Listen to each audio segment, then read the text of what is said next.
po natin at papurihin. Hallelujah.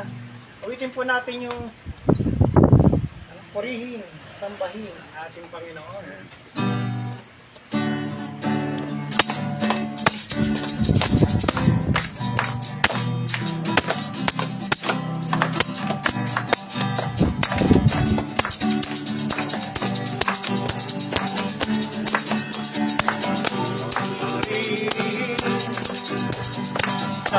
Sambahin ang Diyos ay buhay, papuri ay alay. Purihin, sambahin siyang mabay, dakilang Diyos na tunay. Sa Diyos tayo'y tumawid, awiting makalangit, purihin at sambahin natin ang Diyos. Purihin,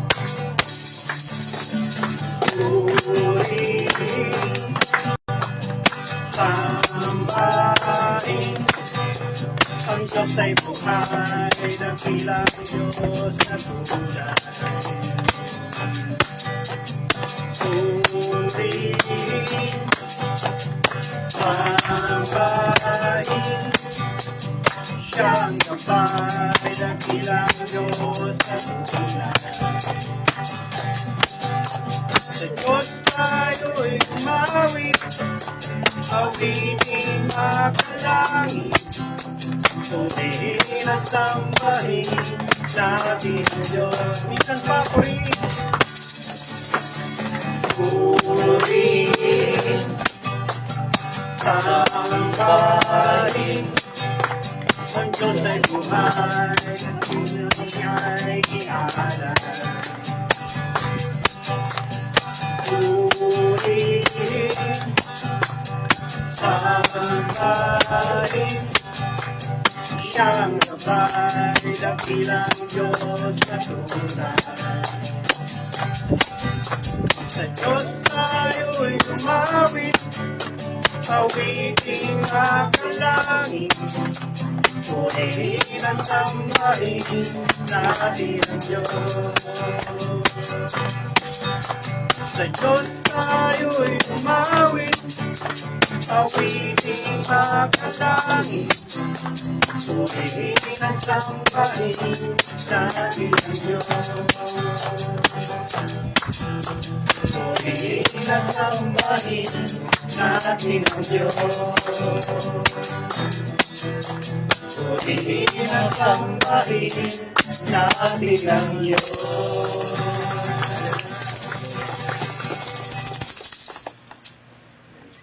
Patuloy po natin siyang iwalatiin, nakilain, sambahin ng buong puso. Bless you, Lord. Amen.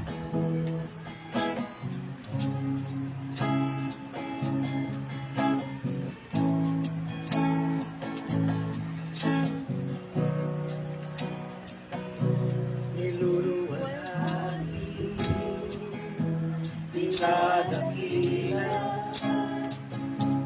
sinasamba kita, O Diyos, ng buong puso.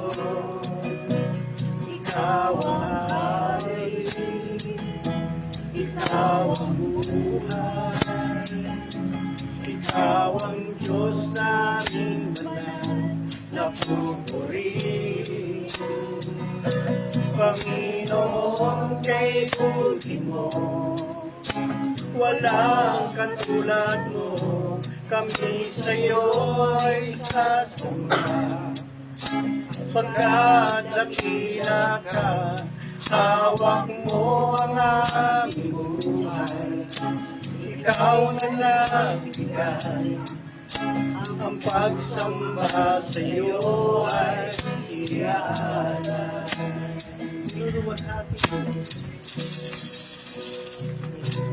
Niluluwalhati, dinadakila,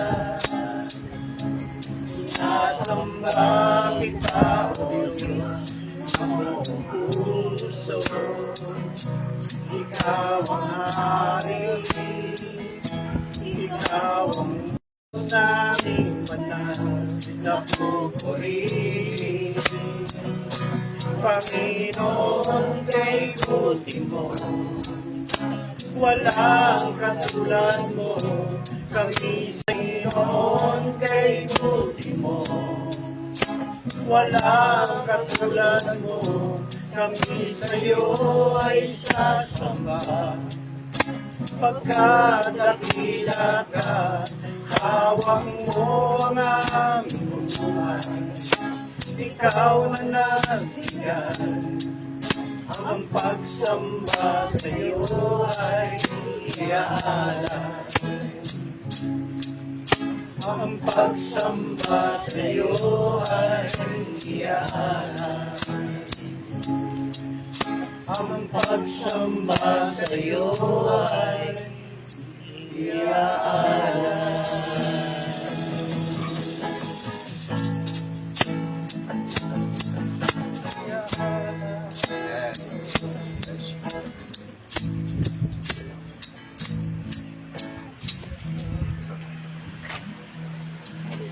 Sige po, tayo po ay patuloy na manalangin at nagpasalamat sa Diyos. Pinupuri po namin kayo, aming Diyos, dakila, banal at makapangyarihan sa lahat. Marami pong salamat sa umaga pong ito. Marami pong salamat, O Diyos, sa araw na ito na kami po ay makapagpulong, Panginoon, magkaroon ng gathering, O Diyos, sa umaga po ito. Panginoon, patawad po sa amin po mga kahinaan at pagkukulang. Wala po kaming maitatago, wala kaming maililid sa iyong harapan. Pakalinisin niyo po, Panginoon, ang aming pong buhay. Pakalinisin niyo, O Diyos, ang aming pong mga isipan, ang aming pong mga puso, Panginoon. At maging marapat kami, O Diyos, sa inyong pong banal na gawain. Samahan niyo po kami sa umaga pong ito. Hiling po namin ang iyong basbas sa tulong ng banal na Espiritu. Lord God, ano man tangkad gagawin ng aming pong kaaway ay patuloy po namin sinasaway. Lord, isa niyo po ang aming pong pandinig, ang aming pong pangunawa, ang aming pong mga puso, Panginoon, na pagsisiglan, O Diyos, ng iyong pong mga salita. Alam po namin, meron kayong mensahe, Panginoon, sa umaga po ito. At nawa, O Diyos, matuto kami sa iyong mga salita. Hindi lamang matutunan, kundi maisapamuhay. Magawa po namin ito sa bawat araw. Lord God, marami pong salamat sa pagkakataong ito, sa kagalakan ng aming po mga puso, na kami po ay magkaroon ng fellowship, Panginoon, to strengthen one another, to pray for one another, Panginoon. Patuloy niyo pong patatagin ang aming pong buhay pananampalataya. Lord God, salamat din po at may taas po namin sa inyo ang inyong anak na gagamitin, Panginoon, na maghahayag ng iyong mga salita. Kasihan niyo po siya ng banal na Espiritu, bigyan niyo po siya ng karunungan na nagmumula po sa inyo, Panginoon, O Diyos. Gamitin niyo po ang kanyang buhay, Panginoon, sa paghahayag ng iyong mga salita. Lord God, sa iyong mga kamay, nahabilin po namin ang gawain po ito. Nawa, O Diyos, kayo ang maitaas, kayo ang mapapurihan, kayo ang madakila, O Diyos. Kayo ang patuloy na madakila, mapasalamatan, Panginoon, sa mga gagawin po namin sa umaga po ito. Maraming pong salamat. Ito po ang aming pong dalangin sa pangalan po ni Jesus. Amen. Hallelujah.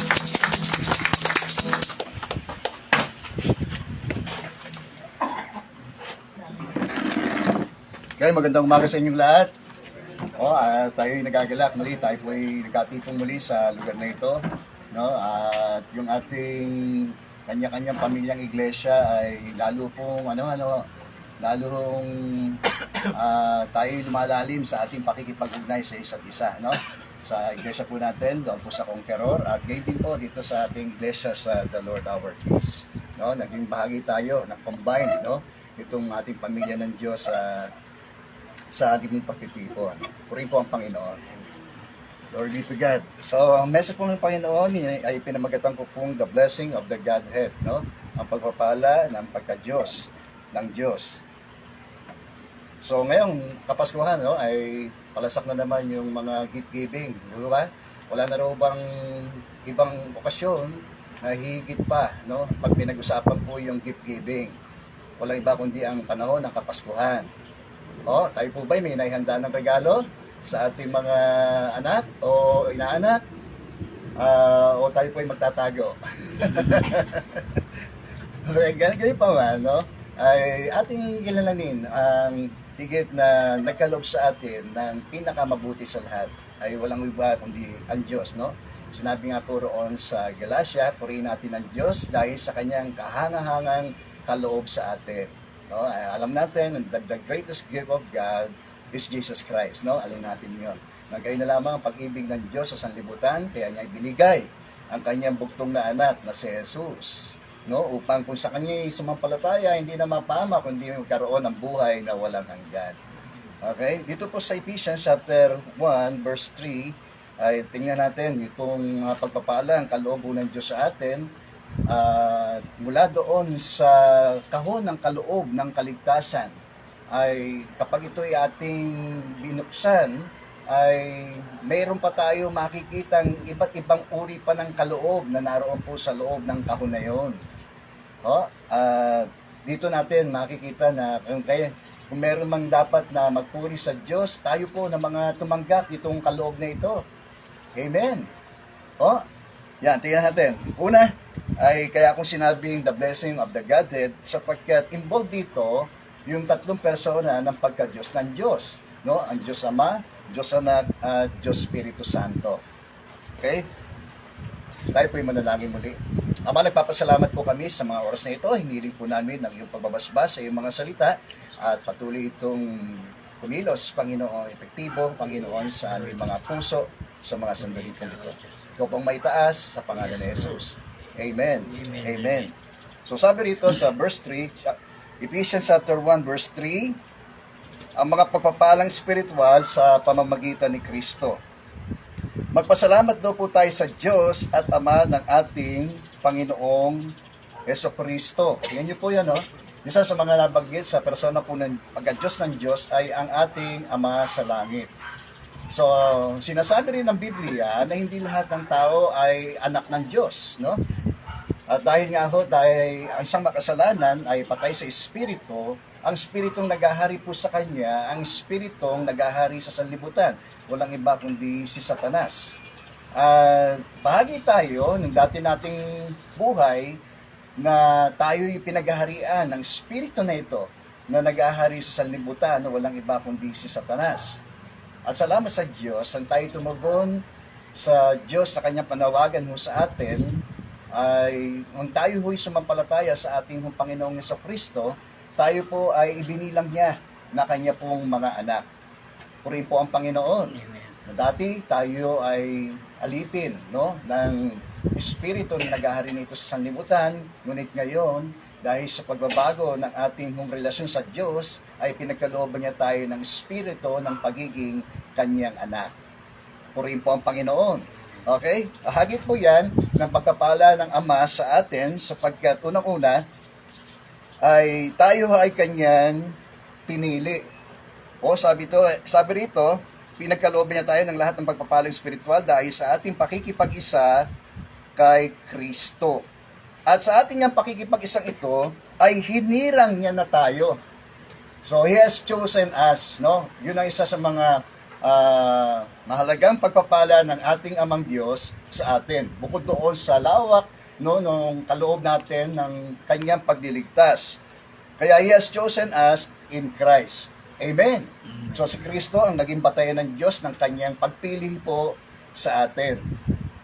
At ayon doon sa ibang mga talata na sali ng Biblia, sa talatang ito, tayo ay pinili ng Diyos noong paman bago nilikha ang sanlibutan. Na according to the foreknowledge of God, no? He has chosen us. Bago pa man magkaroon ng pagkakalika, ito ay naging bahagi na ng kaisipan, puso ng Diyos na tayo po ay kanyang piliin at hinirang. Isipin natin, hindi pa dumarating yung ating pagsulpot sa sanlibutan ito ay naroon na yung plano ng Diyos na tayo po ay kanyang piliin at hirangin. Okay? So, He has chosen us at ang batayan ng kanyang pagpiling ito ay sa pamamagitan ni Kristo. Okay? Dahil sa ating pakikipag-ugnayan sa Diyos, sa pamamagitan ni Kristo, tayo ay napabilang sa kanyang mga pinili na noong panguna ay kanya na po itong ginawa. Okay? Pangalawa, He has adopted us. No? Sabi rito, at tayo'y kanyang itinilaga upang kanyang maging mga anak. So, dito papasok yung election and predestination. Ano po? Yung chosen ay tayo'y naging bahagi ng itong tinatawag nating the elect. O, napabilang tayo doon sa mga hinirang, pinili, o chosen by our Father in heaven. Purihin po ang Panginoon. Amen. At He has predestined us, no, sabi roon, tayo'y kanyang itinalaga. We are predestined to be called sons of God, no? Tayo po itinalaga ng Diyos na maging kanyang mga anak. At yamang tayo daw po yung mga anak ng Diyos, tayo daw po ang tagapagmana ng kaharian ng Diyos. Amen. Oh, tayo mga magulang, di po ba? At sino pa nga po ba ang magmamana ng ating pong mga maiiwan, kundi ang ating pong mga anak. Purihin po ang Panginoon. So, mahalaga rin na tandaan natin, ang mga pagpapalang ito ay hindi po material, no? Kundi spiritual. Hindi rin temporal, kundi eternal na pagpapala. Okay? At yan po ang ating tinanggap mula sa ating Ama, bukod sa kanyang pagkakahiram po sa atin, ay itinalaga niya tayo upang kanyang maging mga anak. Kaya bagay tayo, nung lagi kong halimbawa, no? Tayo po ay nasa isang malaking barko, no, na ang kapitan ay walang iba kundi si Kristo. Lahat ng mga pasaherong mga naroroon ay bahagi ng mga tinawag, hinirang, pinili ng Diyos. Okay? And the rest, di po ba, yung mga naroroon ay yung mga itinakwil.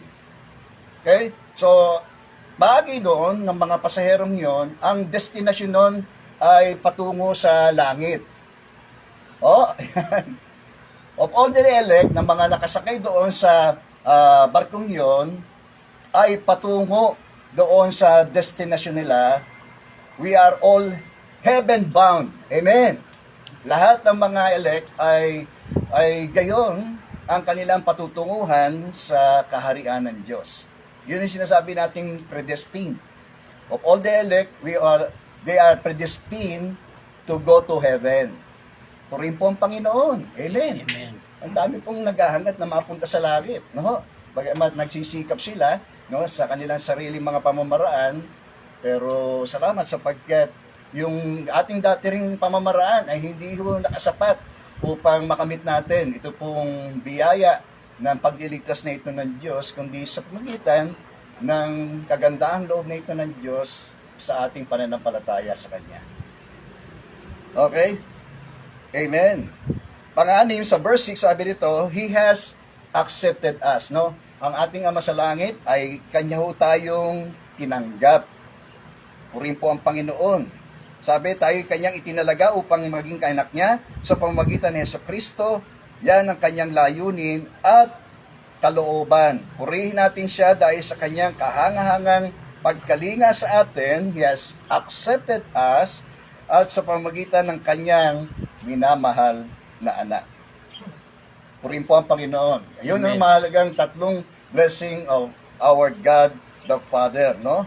Pinili niya tayo, He has adopted us to be called sons of God, and He has accepted us. Tinanggap tayo. Tinanggap tayo ng langit. Amen! Amen. Yan. Sabi nga nung awit ni Bill Auhero, itinakwil man ng lipunan, hindi ng kalangitan. Di ba? Ang ganda nung awit na yun eh. Di ba? Siya na isang pusakal na kriminal. Ano po? Pero siya po ay nakakilala kay Kristo doon sa loob ng bilangguan. At ngayon ay patuloy na ginagamit ng Panginoon.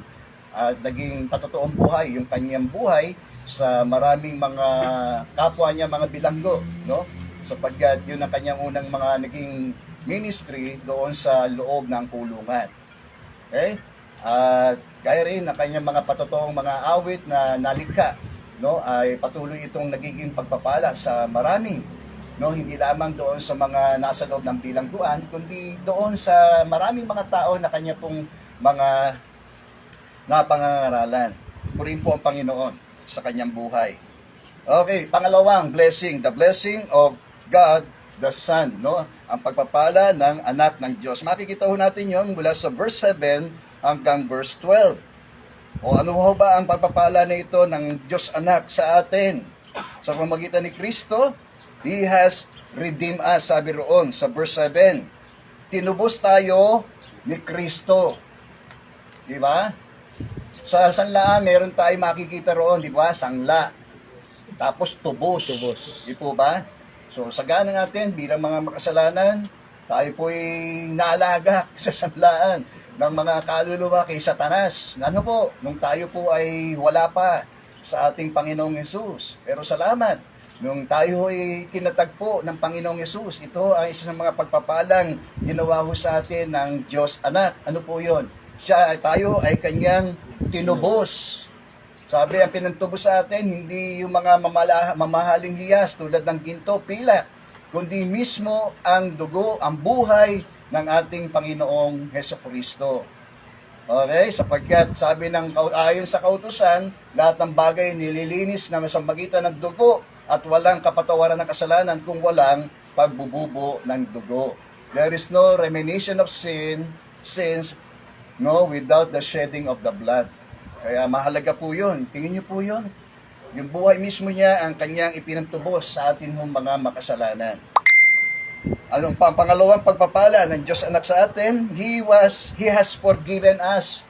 Hindi niya lang tayo tinubos, kundi tayo kanyang pinawalang sala. Pinatawad tayo sa ating mga kasalanan. At ang pagpapawalang sala na ito ng Diyos sa atin ay kaloob niya. No, sinasabi rin sa Romans chapter 3, ito'y kaloob ng Diyos sa atin.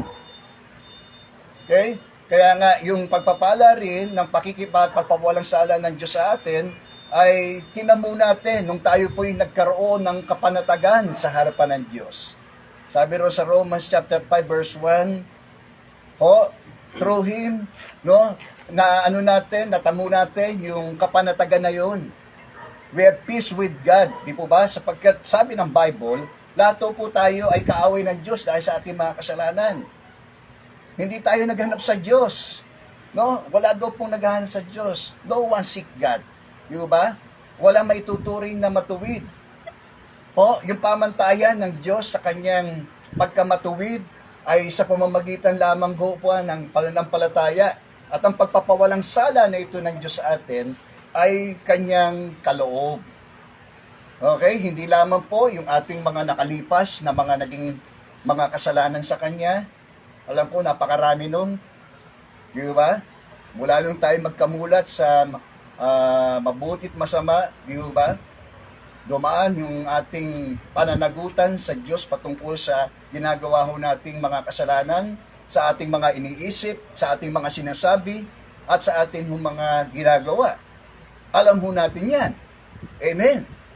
So, may mga bagay tayong alam nating masama, pero bakit patuloy nating ginagawa?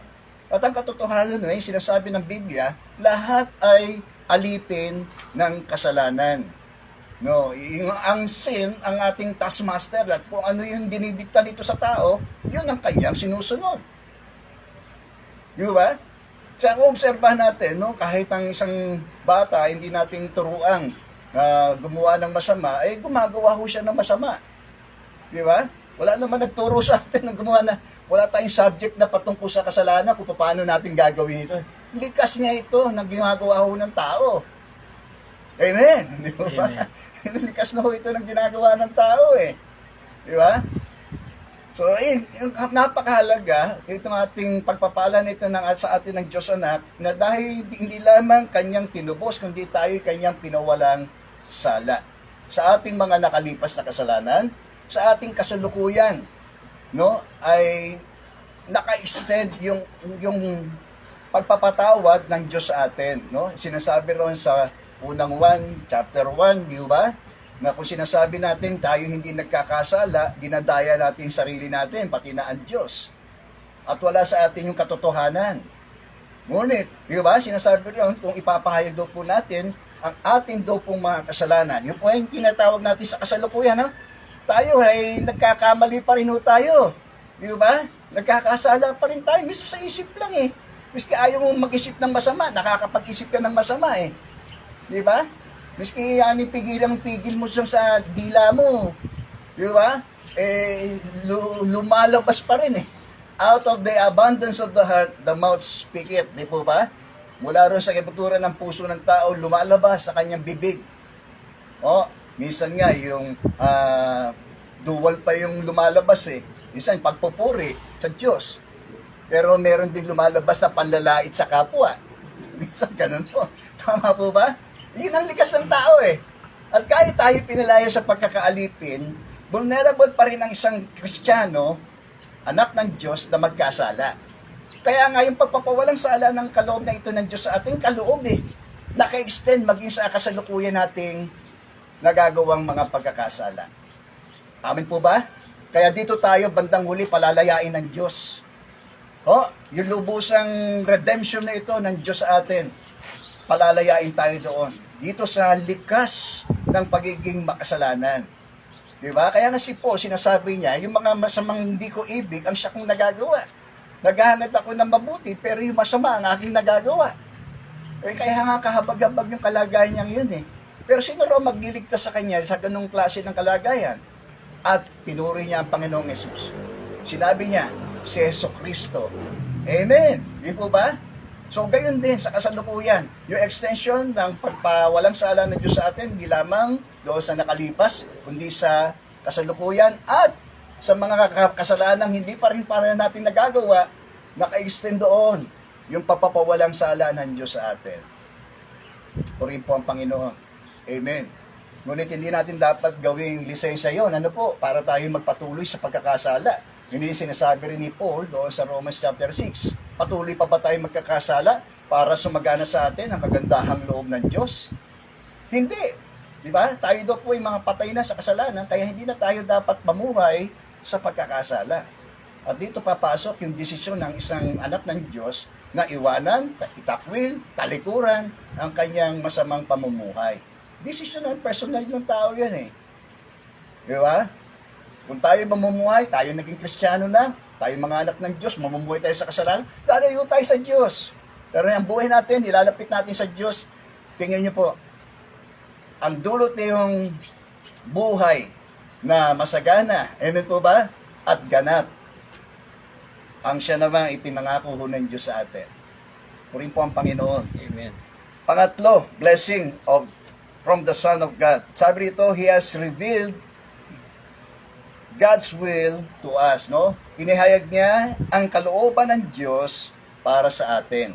So verse 8 to 10, sabi rito, upang lubos nating maunawaan ang kanyang lihim na panukala. Hindi po yun. Kaya nga, ang mga nalihim na sinasabi ng Biblia ay nahayag sa atin sa pamamagitan ni Kristo. Diba? Hindi na ito misteryo sa atin, kundi inihayag niya ito sa pamamagitan ng kanyang mga salita. Diba? Kaya nga doon sa panahon nilang na musbong ito pong iglesia, natatag ito pong iglesia, na yung mystery na ito, itong hiwaga na ito, na pag-isahin kay Kristo ang mga Hudyo at ang mga hindi yung mga Hudyo, no, sa isang katawan na walang iba kundi ang kanyang iglesia, na si Kristo ang ulo. Yun yung tinutumbok ni Paul dito, na hindi na ito misteryo sa atin na mga mananampalataya, sapagkat ito'y inihayag ng Diyos sa pamamagitan ni Kristo sa atin. At nabibigay na tayo po ay naging bahagi nito pong katawan na ito na kanyang iglesia, na kanyang katawan. Amen! So, maaring iba ang ating church, di po ba? O The Conqueror, tayo ay The Lord our Peace. Pero kakaisa tayo kay Kristo kasi bahagi tayo ng kanyang katawan ng kanyang iglesia. Amin po ba ron? Nahayag na? Amen. At yun ay inihayag ng Diyos sa atin sa pamamagitan ni Kristo. Okay po? Kaya ang Diyos ay nakikitungo sa iba't ibang panahon, sa iba't ibang paraan, at sa iba't ibang mga tao. Ngayon sa kasalukuyan, nakikitungo siya sa ganang atin, particularly sa kanyang katawan, sa body of Christ, na kanyang iglesia. At gayon din, may particular siyang pakikitungo doon sa kanyang bayang Israel. Amen! Ba? Yan. Glory be to God. At sa iba't ibang mga tao. Okay, He has revealed God's will to us, no? Sabi riyan, Tuloy ko po, no, sa panahon, ang panukalang ito ay pag-isahin kay Kristo ang lahat ng nasa langit at nasa lupa. Darating ang sandali rin noon, no, yung tinatawag nating dispensation of the new heavens and the new earth. So, parang hindi na natin hiwaga sa atin ito sapagkat inihayag na ito sa atin ng Biblia. Oh, it was revealed to us, no, by the Son of God, no? Walang iba kundi ang ating Panginoong Jesucristo. Okay? Pang-apat na pagpapala ng Diyos Anak, He has made us an inheritance, no? Tayo'y kanyang pinamanahan. Purihin po ang Panginoon. Sabi sa verse 11, at dahil kay Kristo, kami naging bayan ng Diyos na nagsagawa ng lahat ng bagay ayon sa kanyang panukala. Nangyari ito na kami hirangin niya noong una, kami mga unang umasa kay Kristo sa lalong ikadadakila niya. Purihin po ang Panginoon. Amen. Amen. So, yung pamana, hindi lamang doon sa kanyang bayang Israel, sa mga Hudyo, kundi sa ganang ating mga hintil na mga sumampalataya ho sa kanya. Yun ang panukala eh. Amen. Naging pagpapalang spiritual na yun, hindi lamang para sa mga Hudyo. Although siya, nung mga panahon nakitungo ang Diyos sa kanyang bayan, ay more on earthly blessing, di po ba? Sila'y pamamanahan ng mga lupain, di po ba? Kaya nga nangako siya ng lupang pangako sa mga Israelite. Di po ba? Pero sa atin, hindi lupang pangako ang inihanda ho ng Diyos sa atin, kundi langit na bayan. Amen. Amen. Sabi nga nung isang pananampalataya, di ba? Dito lang mananahan sila dito sa lupa. Kaya nagmamadali silang makaakit, no, ng kanilang mga magiging bilang na magmamana ng lupa. Eh tayo ho, hindi ho.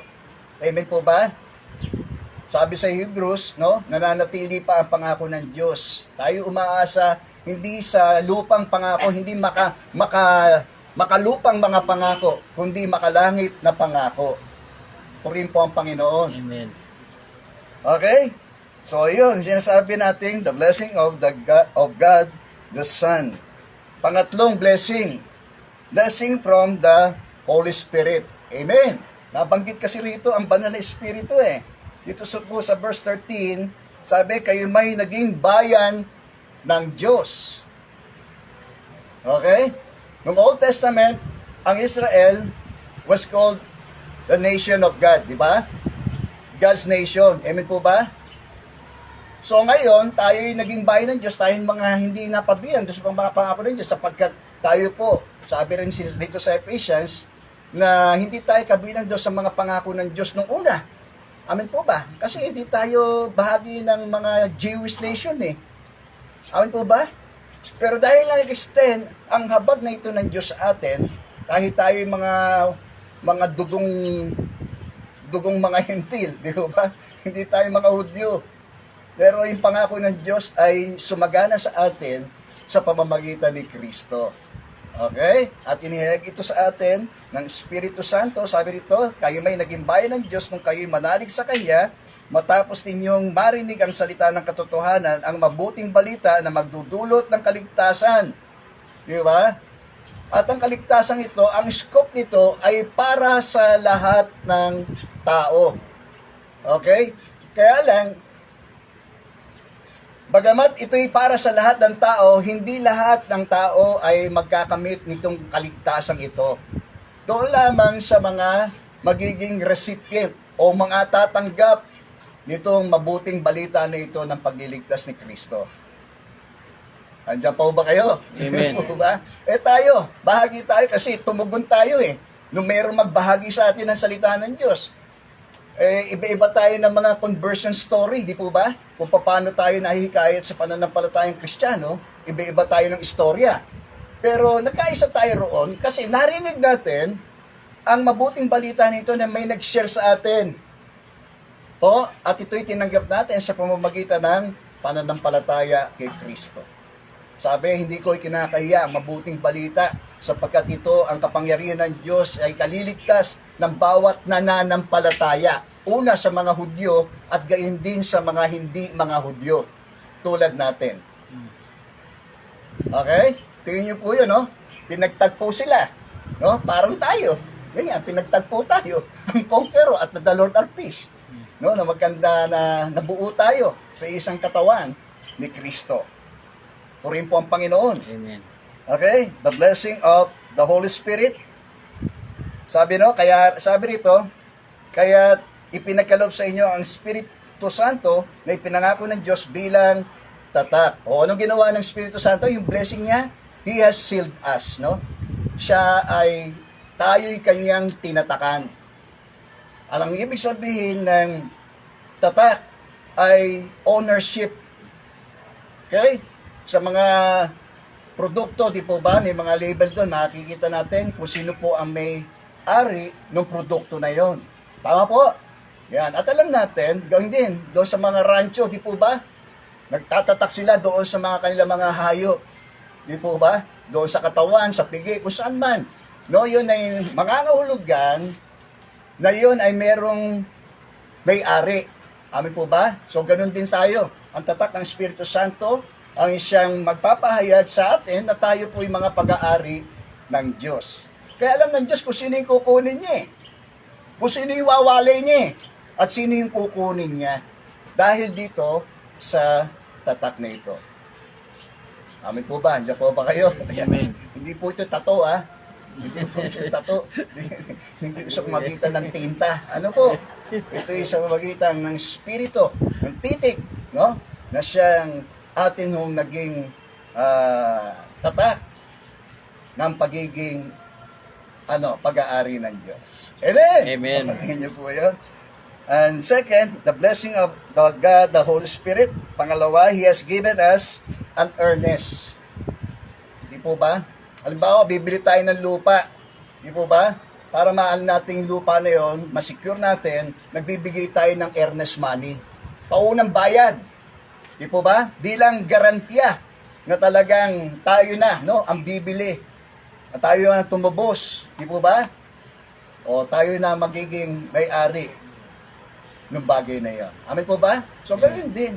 Ang Espiritu Santo, binagkalooban tayo nitong earnest. Di po ba? Yun po yung tatak ng Espiritu Santo bilang tatak ng pagkahirang sa inyo. Ang Espiritu, ang katibayan. Yun po yun eh. Ang katibayan ng mga pangako ng Diyos sa ating mga hinirang hanggang kamta natin ang lubos na kaligtasan. O, ang tatak pala ng Espiritu Santo, na-experience natin siya. Amin po ba? Hindi batay doon sa nararamdaman natin. Bagamat nagpapahayag siya sa ating nararamdaman.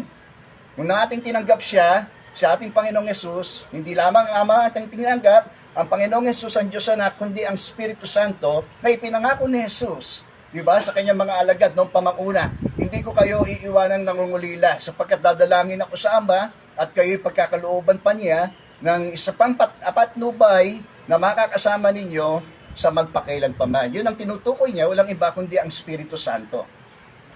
Okay?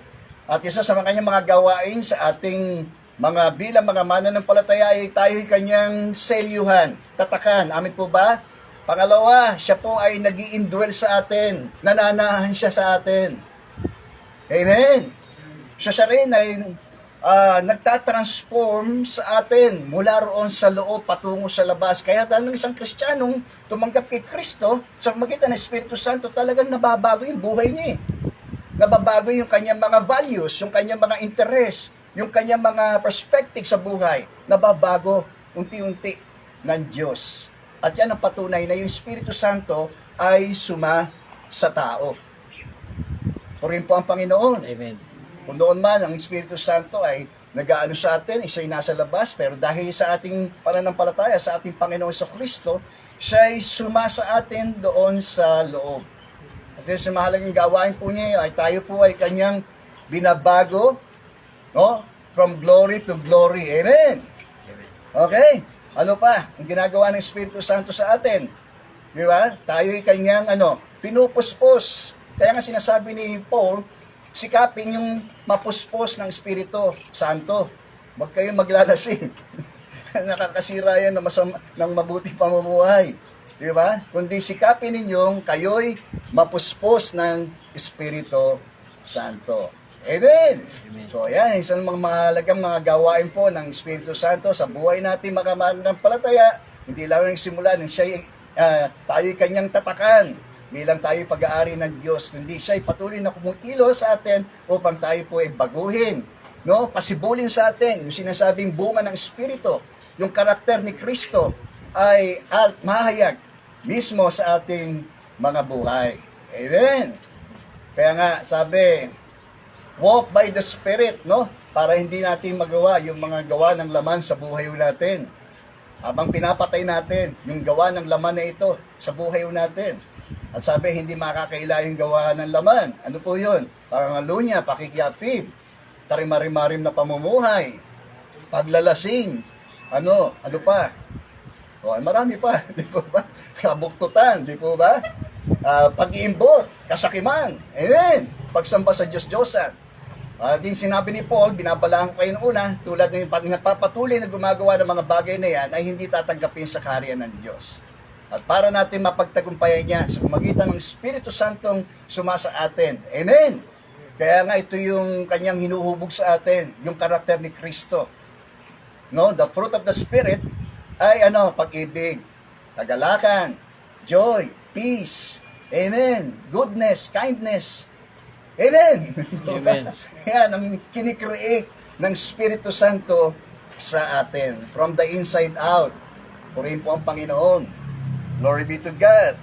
So kaya nga, sa bandang huli, sabi rito, purihin natin ang kanyang kadakilaan. So lagi tayong may reason para magpuri sa Diyos. Dahil sa mga bagay, kahangahangang kaloob na ito ng Diyos sa atin sa pamamagitan ni Kristo. Amen po ba? Yan. Mga kapatid, tayo, na kung tatanungin, how rich we are, no? Gaano ba tayo kayaman? Napakayaman nun natin, no? Sa pangwalang hanggan. Amen. Kaya, may dahilan tayo para magpuri na sa kita ng mga ating mga paghihirap, mga kapigitaang nararanasan natin sa mundong ito, meron tayong pamana na atin umaasahan. Di ba? Wala man tayo mamanahing mga lupain, mga kayamanan dito sa lupa, no? Doon ay siguradong meron tayong mamanahin. Okay? Yun ang ating pamana. Kung ikay walang sariling bahay rito, sa bahay ng kanyang ama, sabi ni Jesus, ay meron tayong ni-reserve doon. Di ba? At kapag naipaganda na tayo roon, babalik siya, nangako siyang babalik upang tayo'y kanyang dalhin sa kanyang naipaganda. Purihin po ang Panginoon. Yan ang magdulot nawa sa atin, no? Ng ganap at kasiyasiyang buhay dahil sa pag-asa natin na ito sa Panginoon. Okay? Tayo po'y manalangin. Dakilang Diyos, aming Ama, marami pong salamat sa iyong kahangahangang kaloob sa aming Panginoon. Salamat po, Panginoon, na ibinigay po ninyo ang iyong kaisa-isang anak sa aming mga kasalanan, Panginoon. At salamat, Panginoon, din sa labis na kasaganahan, itong kaloob na ito na tinanggap po namin mula po sa iyo. Mga pagpapalang kailanman ay hindi ho temporal, Panginoon, kundi walang hanggan, Panginoon. Hindi rin po material, kundi spiritual, Panginoon. Kaya may dahilan para kami ay magpasalamat, magpuri, magalak, Panginoon, sa aming buhay. Kahit na nasa doon kami sa gitna ng kababaan, kalaliman ng buhay, Panginoon. Maaari pa rin po kaming maging maligaya, payapa, tiwasay, Panginoon. Dahil kung maalala lang namin at lagi naming alalahanin ang mga espiritual na pagpapalang itong kaloob po ninyo sa amin na yung mga tinawag ay walang pagsisidlan, Panginoon, ang kagalakang dulot nito sa aming pag-asa na ito. Marami pong salamat, dakilang Diyos. Ikaw po ang patuloy na magbigay sa amin, Panginoon, ng kasiyasiyang buhay, isang ganap at kasiyasiyang buhay, Panginoon. Sapagkat kay Kristo lamang, aming Ama, namin ito matatagpuan sa pamagitan ng Espiritu Santong kumikilos sa buhay ng iyong pong mga anak, Panginoon. Marami pong salamat. Pagpalain po ninyo ang bawat isa po sa amin. Patuloy po niyo pong kaming pakapuspusin ng iyong pong kapangyarihan at patuloy kaming managumpay, Panginoon, bilang yung mga tinawag, Panginoon, sa makabagong panahon ito, Panginoon. Muli, Panginoon, pinagkakatiwala po namin sa iyo ang the rest ng amin pong mga pangangailangan. Kayo po ang tumatagpo, mag-sustain, Panginoon, ng buhay, ng kalakasan, Panginoon pa rin namin, habang kami naghihintay sa iyo pong muling pagparito, Panginoon. Ikaw, kaibigan, kung hindi mo pa susubukan na tanggapin itong kaloob na ito ng Diyos sa pamamagitan ni Kristo, ito ay magandang pagkakataon para tanggapin mo itong kaloob ng kaligtasan ito. Lahat tayo nagkasala at walang sino mang karapat-dapat sa paningin ng Diyos. Pero ang Diyos ay nangako ng kanyang pagpapawalang sala sa bawat na mga nagkasala. At ang pangako niya ng kanyang pagliligtas. Kung yan ang ibig mo, kaibigan, bakit hindi ka manalangin sa iyong kinalulugaran? At mataimtim mo itong ipanalangin, personal sa iyong puso. Sabihin mo, Panginoong Jesus, lumalapit po ako sa iyo. Dinikilala ko po na ako po isang makasalanan. Patawarin mo po ako. Hinihiling ko po, Panginoon, na linisin po niyo ako ng iyong banal na dugo na siyang nabubo sa kay pagpapatawad po ng aking pong mga kasalanan. Panginoong Jesus, tinatanggap kita sa aking puso, Panginoon, bilang aking tagapagligtas, Panginoon ng aking buhay. Sa mga oras na ito, aking pong isinusuko sa iyo ang aking pong buhay. Baguhin mo po ako, pagalingin mo po ako, at gamitin po ninyo ang aking buhay, alang-alang sa iyong paghahari, Panginoon. Marami pong salamat sa pangalan ni Jesus. Amen. Tayo po yung manalangin. Diyos, salamat po sa oras na ito. Ginagkakatiwala po namin ang the rest ng aming pong fellowship na ito, Panginoon. Na-enjoy namin patuloy ang presensya, Panginoon, proteksyon at iyong provision, Panginoon. Kaya din sa aming mga pagsasaluhan, kung meron man, basbasan po niyo ito at patuloy itong magbigay sa amin ng kalakasan, biyaya sa bawat isa po sa amin. Ito po ang aming panalangin. Kalakip, Lord, ang aming pagpupuri. Pasalamat sa ngalan po ni Jesus na aming Panginoon at aming pong tagapagligtas. Amen. Special number. Gusto raw mamit ni brother. Sige. Dito, lapit.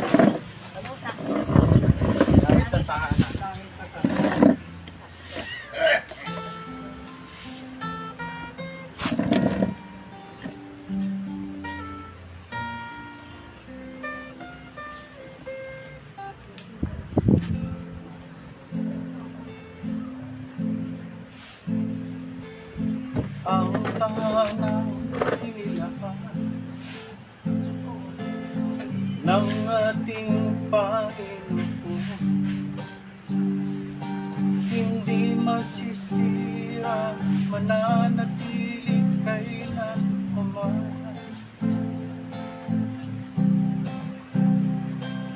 Wala nang karamdaman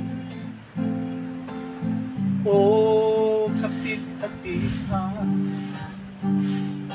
ang kagalakan at kapayapa ay makakamtan.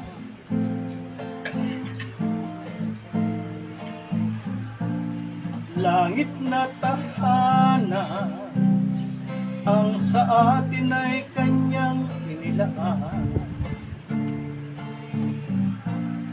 Ang Panginoon, makikita natin ang mukha. Mga luha ay kanyang papahiran kahit sino ka pa.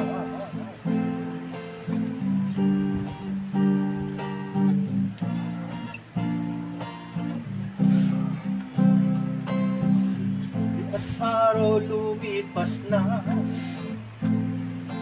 pagkat ang Diyos na ang liwanag, hindi na sasakit, gulo na pinangangambahan. Ang lansang ay ginto, tubig ay parang kristal, mansyon at tahanan at punong nagbibigay ng buhay.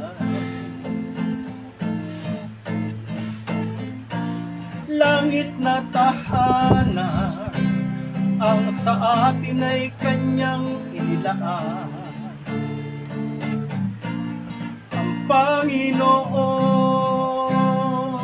makikita natin ang mukha. Mga luha ay kanyang papahiran kahit sino ka pa.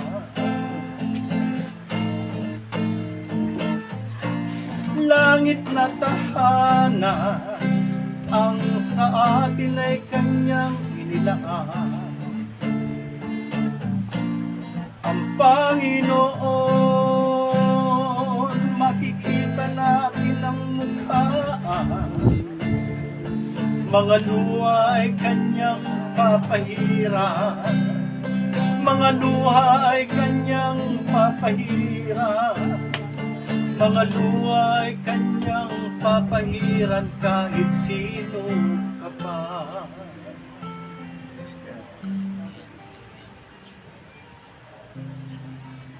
Kahit sino ka pa.